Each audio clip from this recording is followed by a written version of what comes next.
Welcome everyone. I am Gagan Kothari, currently serving as Chief of Operating Officer of JM Financial Limited. In my career of 2 decades with the firm, working across various business functions across the group, I'm now heading sustainability at JM Financial. I'm also accompanied and joined by Mr. Shailesh Haribhakti. He's the chairman of Shailesh Haribhakti and Associates.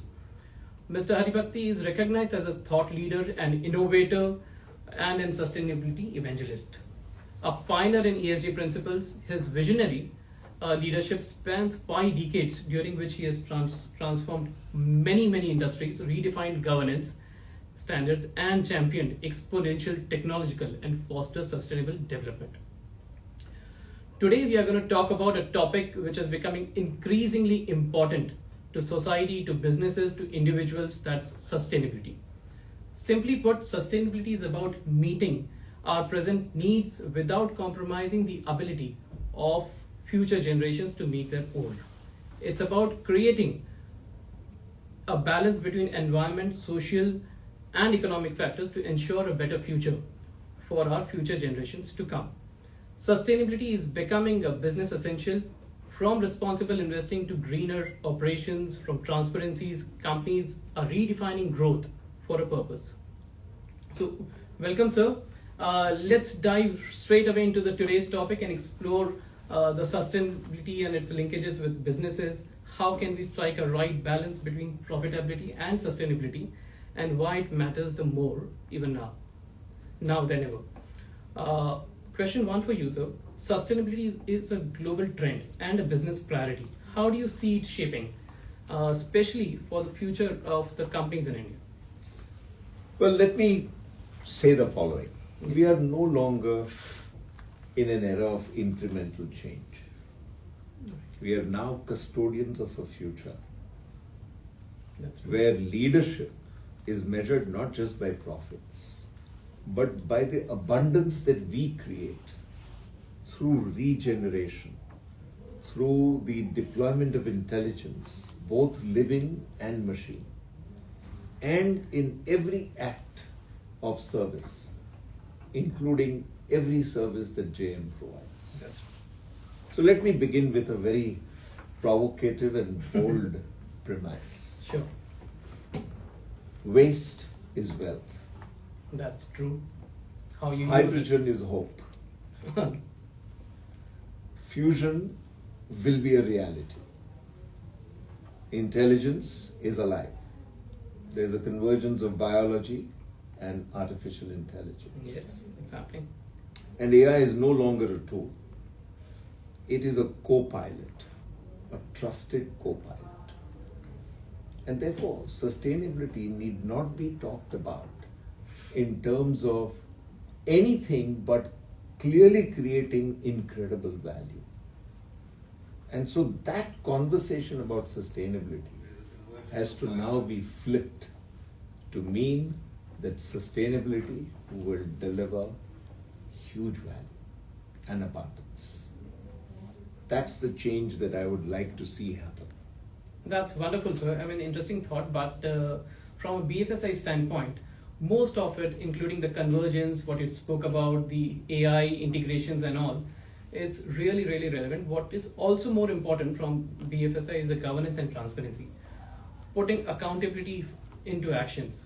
So any thoughts on that? I mean, from a governance perspective, from technology upgradation, because using of clean energy is important, using of AI tools and technologies is important, but don't you think it's coming at a cost of the energy consumption at data centers?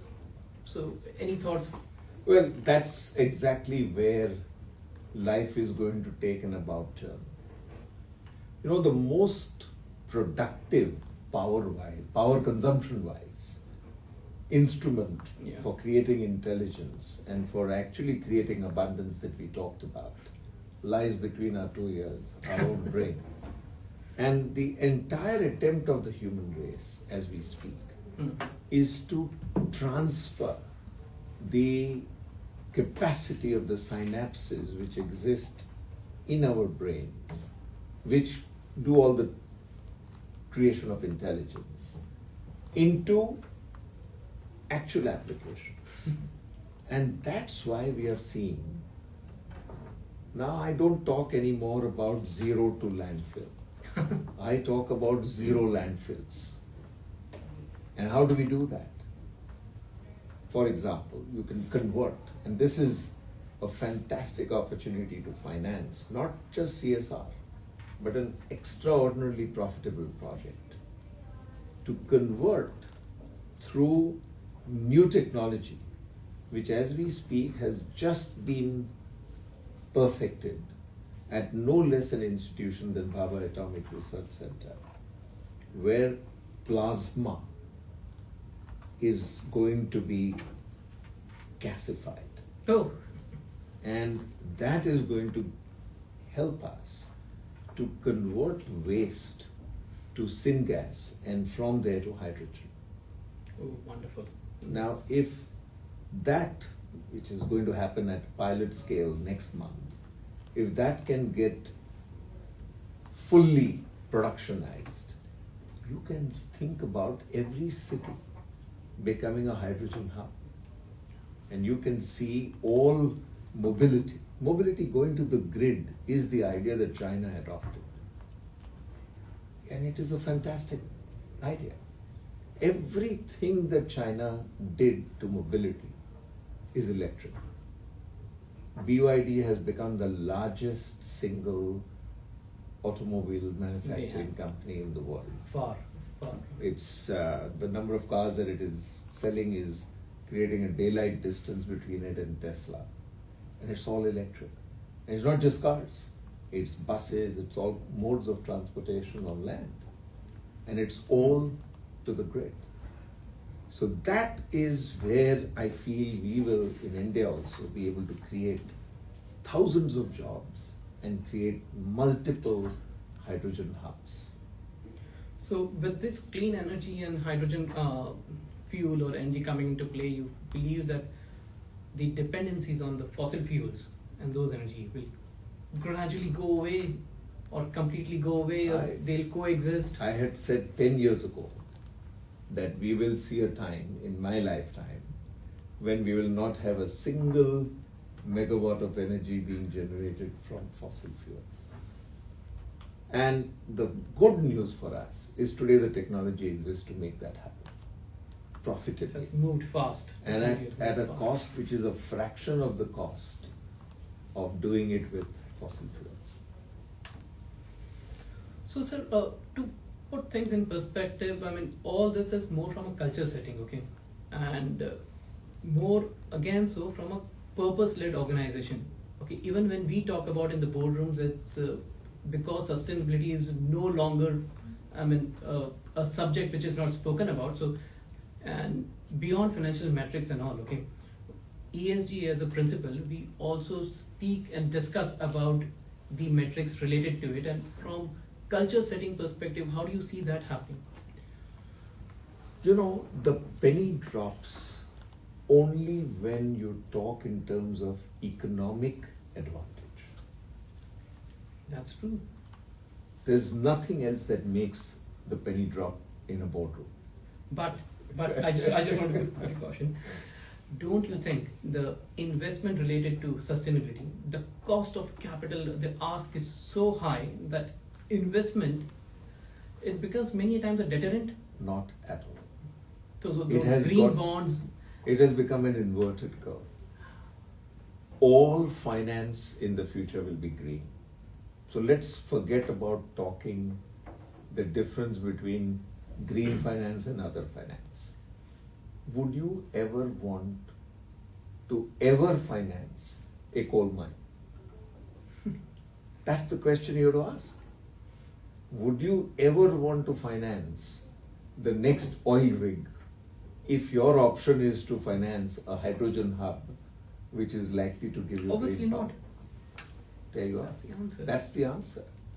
And the cost of capital is completely independent of the application.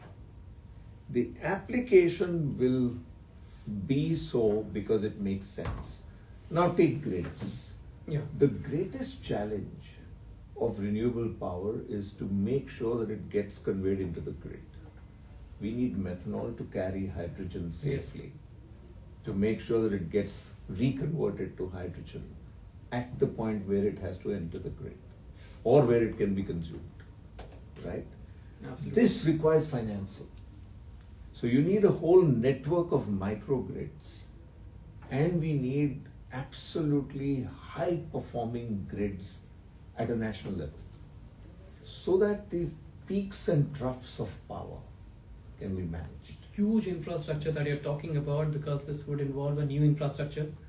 True. From grid, we have to think about transmission and distribution, because this would be in what form this fuel, I mean, from liquid, gas, we do not know, okay, at least for Multiple. now. Multiple, I mean, it would be converted into some form, the grid formation, then thinking about entire transmission and distribution. So, all new infrastructure that you're talking about. But, Fortunately, no. why? You know, this is the great discovery that the human race has made.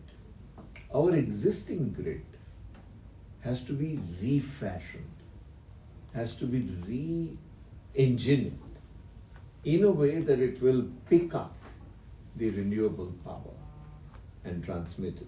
I laughed, it's a small pause. You just stole away my next topic, because I was just about to bring it up, the recycling and the reuse of the entire existing infra and these new fuel. You know, the world has not given enough thought to what is called stranded assets. If you suddenly have an economic imperative to use renewable power, Yes. then what happens to all the assets? You need to figure out ways to make those stranded assets come alive, back to use, repurposed, refashioned, reconverted. So I did a research some 30 years ago to determine whether fresh iron ore driven steel making is as productive and effective as steel that comes from rejected materials at the end, replaced into the kiln.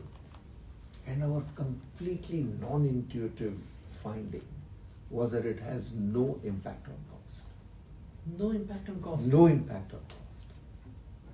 So with And- the existing infra, with some waste, you are repurposing it.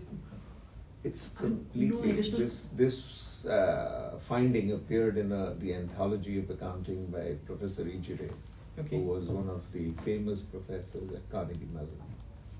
And we were very proud that he took that article Oh. to his anthology. So this is there. This has been there with us. Now we need to put these principles to use in reshaping and refashioning stranded assets.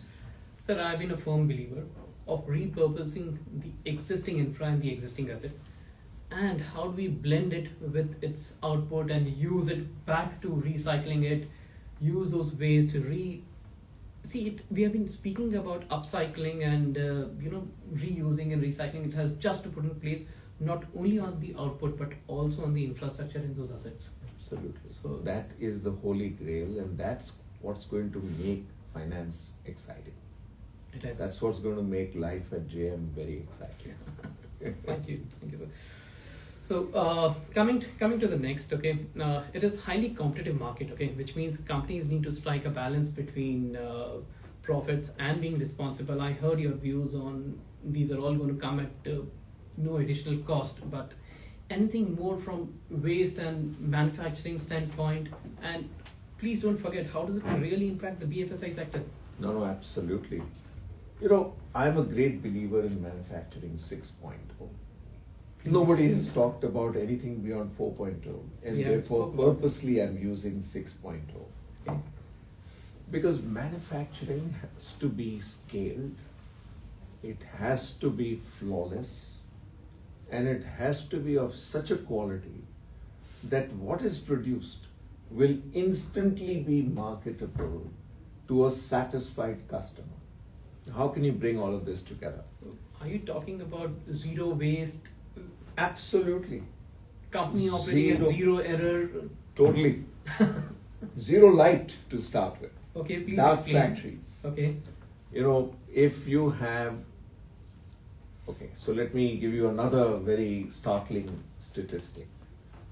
by 2030, the population of humanoid robots with full capability, with near human intelligence, is likely to be 1 billion. Billion. 1 billion. B. And in another 5 years, that billion will become 10 billion and will exceed the human population. Manufacturing and tough, hard work, which is unsafe and which is likely to cause a huge amount of detriment to human health and to the human well-being, will be taken up by these humanoid robots working in dark factories. So first, zero light, zero waste, zero error. Interesting thoughts. All three with IoT, with sensors, digital twinning, completely automated man-machine interface. Only thing required is a signal if something is going wrong. And therefore the ability to, and the danger that you might have a sabotaged grid breakdown. These are the big dangers that you'll have to start guarding against. Look at how do you get the grid back up if there's a sabotage. Those are the kind of issues that we need. But otherwise, JM will be financing the MSM turning to manufacturing 4.0 and then going to 5 and 6 and becoming the zero light, zero error, zero waste factory of the future. Very interesting. I don't want to diverge into how the breakdowns and all this will be managed, but this will all be done in the over a period of time when the learning curve shoots up in every single processes. So interesting thought, sir. Sir, how do we embed ESG principles into the businesses without it affecting the financial performance? So justice, governance. So let me first take the most mundane thing that must happen. Okay. Auditing, as we know it, has to be totally transformed. It has to be fully AI-led. It has to be continuous. It has to be proactive, preventive, capturing from a repository of what is the best practice, everything that is happening today, doing this analysis, looking at what is it that needs attention, doing root cause analysis, doing elimination of things that have not been too standard, too SOP.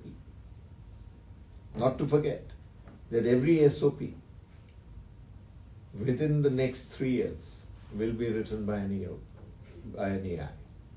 Because you need to bring together ERM, TQM, all of the complex stuff that we talk about to make this whole thing zero error, zero waste, maybe zero light.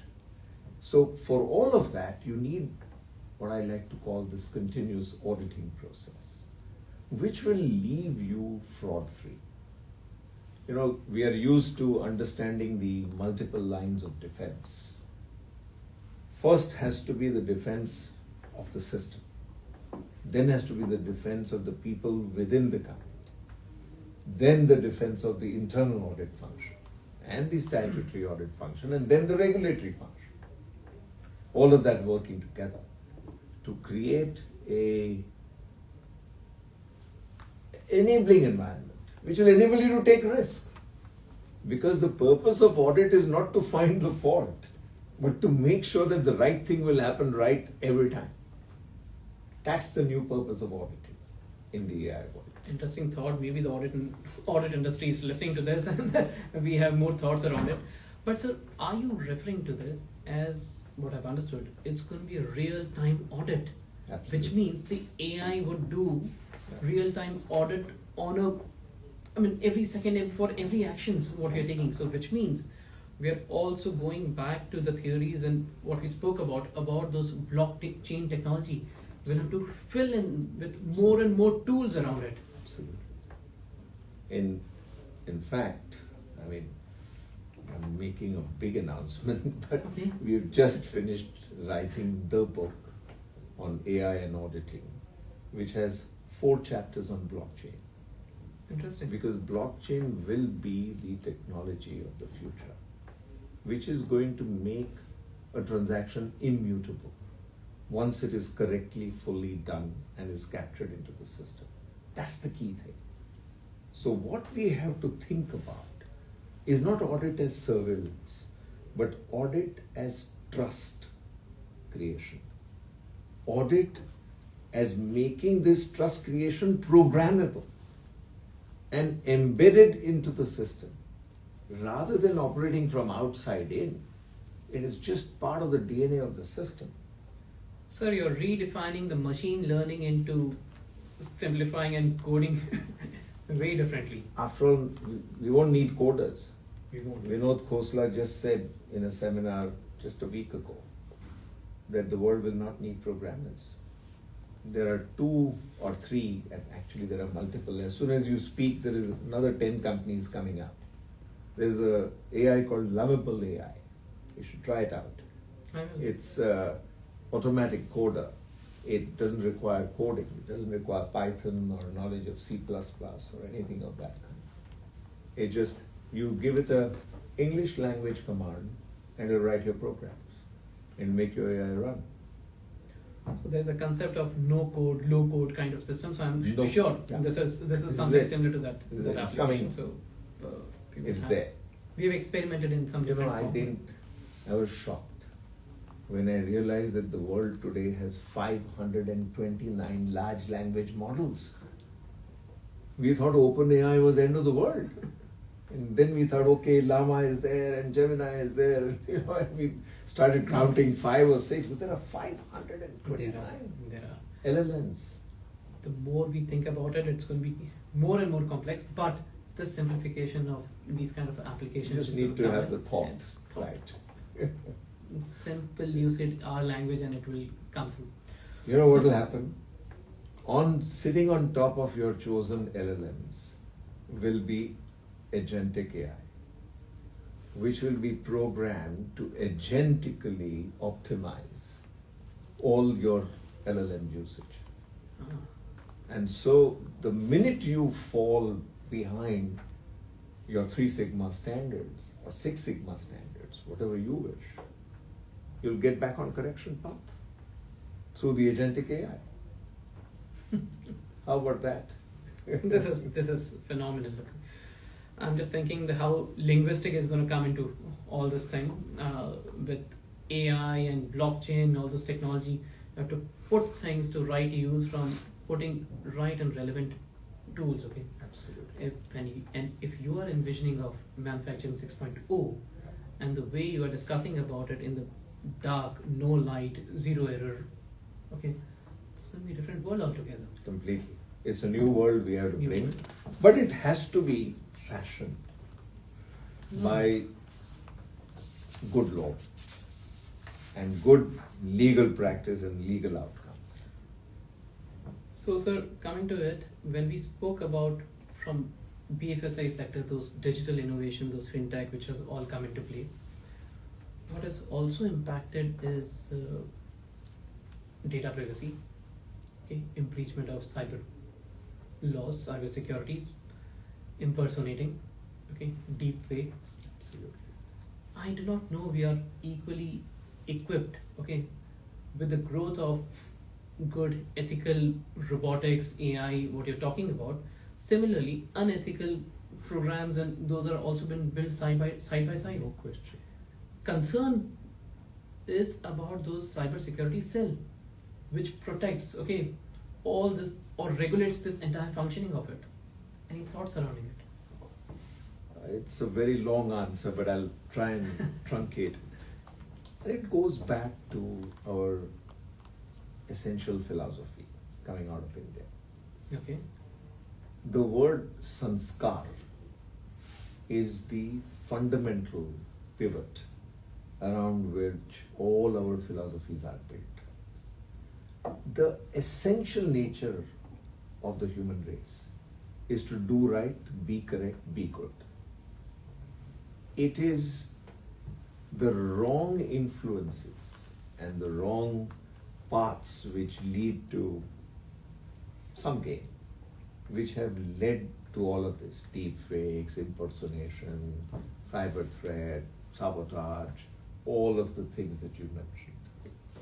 Now think about it, that if you have guardrailed your entire 529 LLMs with the right sanskars, that you stick to the basic nature that a human being wants to do. What does a human being want to be? Wants to be productive, wants to be a learner, wants to be curious, wants to make sure that if it's curious about something, must be having a chance to learn. If it gets the chance to learn, it will incorporate it and function accordingly. I talked about the humanoid robo population going beyond the human population. Now think about that as the big opportunity, which some people might say will lead to they becoming a species of their own, which will be superior to the human species, which is a possible outcome. Yuval Harari talks about it. But I think because the intelligence has been derived from a source which is steeped into the sanskar and guardrailed accordingly, you can get the positive outcome. And so I remain optimistic that we can make sure that this will not lead to the kind of disaster scenarios that are being pointed out. But very important to have very strong AI governance practices, great legal system to oversee it. And therefore, I lay huge stress on how the legal system can gain from all of this technology and get back on delivering justice on time. No more than 1 year. Important thought, sir, what you put it across. While we are fearing of AI related threats, we believe that governance, regulation also be on AI based. Okay, so the legal system surrounding it, or maybe a real-time monitoring surrounding this entire ecosystem, if it turns out to be AI based with all those learning inbuilt within it of 529 LLM and maybe more coming, I think it would be a fantastic world to live in. True. Absolutely. Completely. And it's up to people like you to make sure that that's the only thing that gets financed. So yes, so we need to talk about this responsible investing, okay? So companies are building up this responsible investment policies, responsible investment themes, ESG based themes. And I don't want to talk much about this greenwashing, okay, that few corporates are getting into, but I would want your thoughts surrounding this ESG, responsible investment versus greenwashing. Why does greenwashing happen? It happens only because there is so much pressure to measure your footprint, reduce your footprint, demonstrate it, report it, then somebody looks at it. All of this is what causes the fear and causes the desire to take a shortcut and report what you've not actually done, which is greenwashing. So I give you a very simple antidote to greenwashing. Eliminate all data entry. Okay. Imagine an auditor of 50 years time Talking about telling you very liberative. eliminate data entry. Okay. The source of all problems is that somebody has the agency to record a wrong fact. That's the root cause of an error, of a fake, of a crime, right? Therefore, what needs to be done is you remove that agency. How do you do that? By capturing data sets as they are emerging, which is today possible. You didn't have in the past the instruments to capture data about physical stuff that was happening in the environment, instantaneously feed it into an intelligent, let's say a humanoid robot, or a robotic process which has been automated, and make sure that it will take that through, get blockchained on the way, so it becomes immutable. And it delivers the right thing right every time, first time. That's the story we need to write. That's really interesting, sir. But what really is important from a board and the organization perspective is, see, sustainability and ESG has become imperative, okay, rather than it being a regulatory overburden.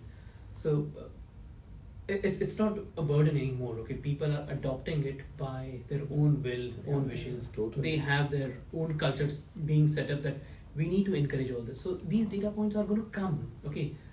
Few may misuse it from a greenwashing perspective.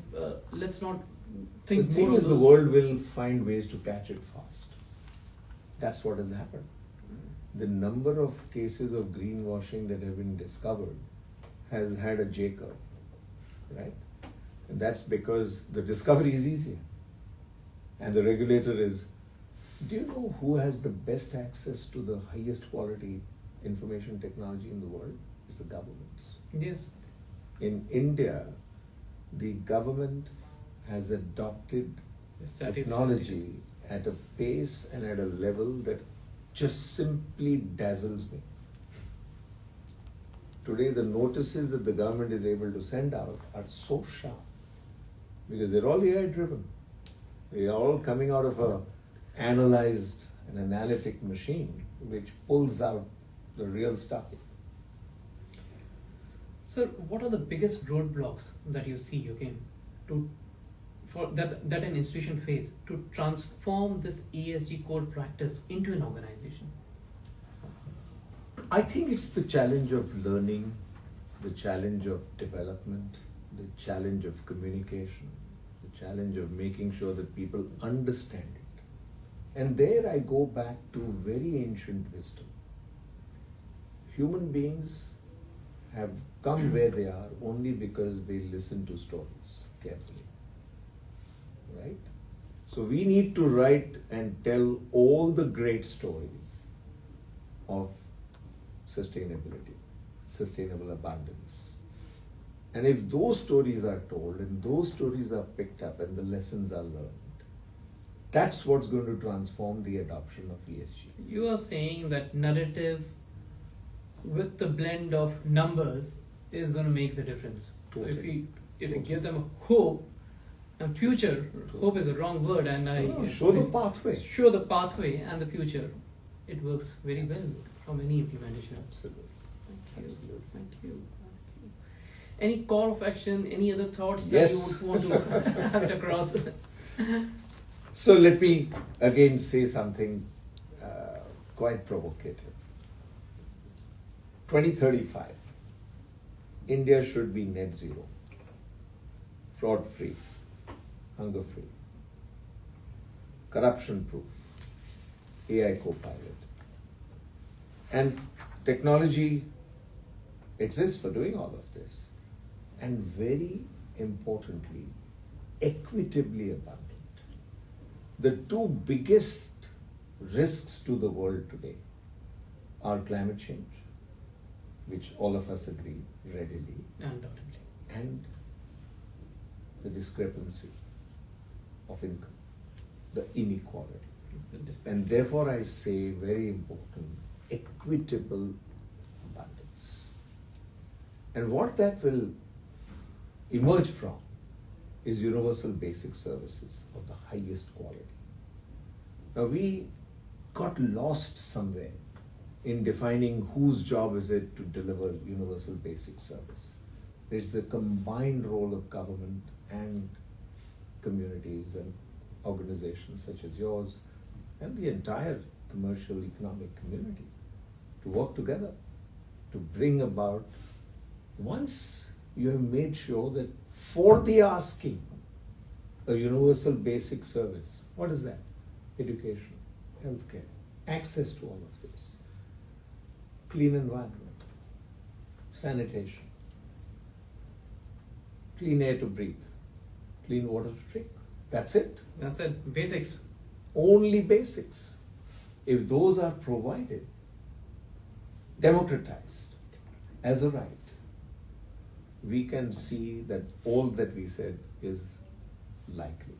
So this is our moment, this has to be our mission, and sustainable abundance, living intelligence, and co-piloting India into the future, we have to make that inevitable. I'm glad that I shared the thoughts with you, okay? And you have expressed wonderful thoughts, right from the manufacturing, the use of technology, including blockchain, the way you have visioned, okay, the entire environment changing just because of the use of this technology, okay, and taking care of the basics, education, basic water, okay, those are basics which, let me tell you, we at GM Financial have a dedicated, focused, okay, team looking at these basics for the years. Brilliant. So Brilliant. My best yeah. wishes to you. Take this forward. we will surely. Every small step that we take can make a difference in building more sustainable future.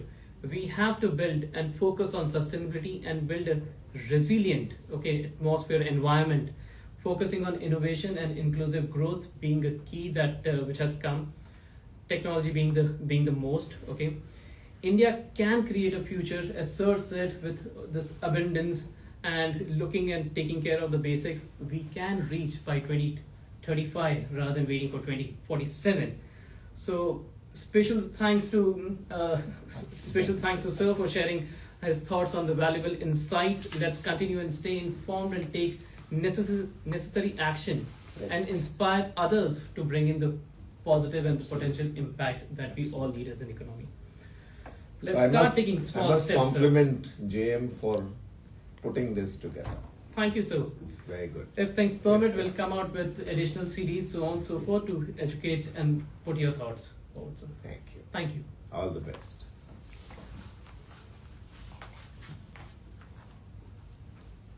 Are we